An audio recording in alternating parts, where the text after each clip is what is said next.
médecin, et donc avec différents appareils, donc un oxymètre de pouls, le thermomètre, l'électrocardiogramme si besoin est, l'autoscope, le dermatoscope, etc. Ça c'est vraiment pour la partie médicale. Mais le patient, il ne se met pas ses appareils tout seul. Non. C'est le pharmacien qui Oui, s'en occupe. c'est l'accompagnant, c'est le pharmacien accompagnant. Alors, il faut savoir, et ça c'est un choix de vision, hein, c'est que la télémédecine n'est pas obligatoirement conçue pour être accompagnée.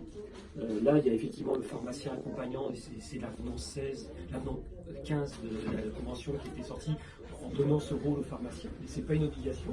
Il y a des concurrents qui ont fait ce modèle de télémédecine de façon autonome, on rentre dans une cabine et c'est le seul.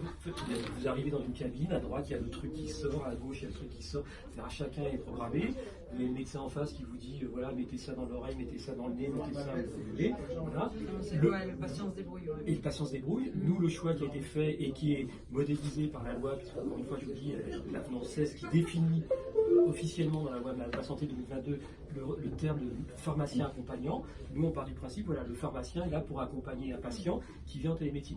Ça ne veut pas dire, y compris qu'il va pas rester tout le temps de la téléconsultation, c'est-à-dire qu'il peut l'aider pour le mettre en marche, etc., lui prendre des constantes, y compris avant le rendez-vous, qui font gagner du temps, du style la température, tout ça, qui sont prises, et voilà, qui vont dire 5 minutes après, bah voilà, le patient avait 37,5 ou au contraire avait 39.